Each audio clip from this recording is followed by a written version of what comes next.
بسم اللہ الرحمن الرحیم۔ قرآن کی عظمت۔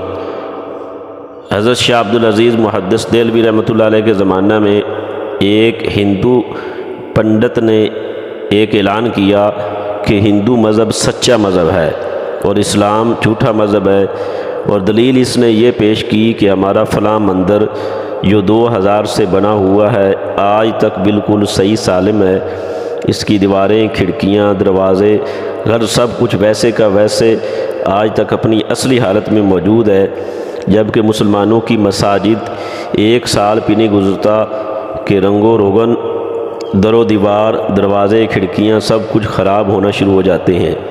لہٰذا یہ اس بات کی دلیل ہے کہ اسلام مٹنے والا ہے اور ہندو مت باقی رہنے والا ہے۔ مسلمانوں کی اکثریت اس پروپیگنڈا کا جواب دینے میں ناکام رہی، اور اس کی وجہ سے لوگ بہت شش و پنج میں مبتلا ہو گئے کہ اس پروپیگنڈا کا روک تھام کیسے کیا جائے۔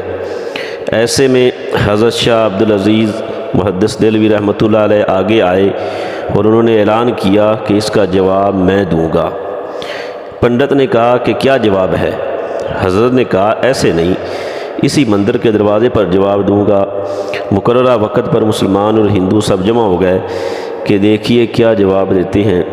حضرت صاحب مندر کے دروازے پر کھڑے ہو گئے اور قرآن کی شریف کی آیت، ترجمہ اس کا یہ ہے کہ اگر اللہ تعالیٰ اس قرآن کو پہاڑ پر بھی نازل کر دیتے تو وہ پہاڑ بھی اللہ تعالیٰ کے جلال سے ڈر کر ٹکڑے ٹکڑے ہو جاتا۔ آپ آیت پڑھتے جاتے تھے اور مندر کے دروازوں کی طرف انگلی سے اشارہ کرتے جاتے تھے۔ ایسے میں اللہ تعالیٰ نے آپ رحمہ اللہ کے ہاتھ پر اپنے دین کی حقانیت کی کرامت ظاہر کر دی اور مندر کی دیواریں گرنا شروع ہو گئیں، دروازے ٹوٹنے لگے۔ مسلمانوں نے اللہ اکبر کا نعرہ لگایا۔ پنڈت جلدی حضرت کے قدموں میں گر گئے اور کہا بس کریں، بہت ہو گیا، لیکن اس کی حقیقت تو بتا دیں کہ یہ کیا ہوا۔ آپ نے فرمایا کہ اللہ تعالیٰ قرآن میں فرماتا ہے کہ قرآن اگر پہاڑ پر نازل کر دیتے تو وہ بھی اپنی جگہ نہیں ٹھہر سکتا، پھر اس مندر کی کیا مجال ہے کہ یہ اپنی جگہ پر کھڑا رہتا۔ یہ تو مسجد کی عظمت ہے کہ اس میں روزانہ قرآن پڑھا جاتا ہے، پھر بھی اپنی جگہ پر کھڑی رہتی ہے۔ تفسیر عزیزی صفحہ نمبر 189 کے اندر یہ واقعہ درج ہے۔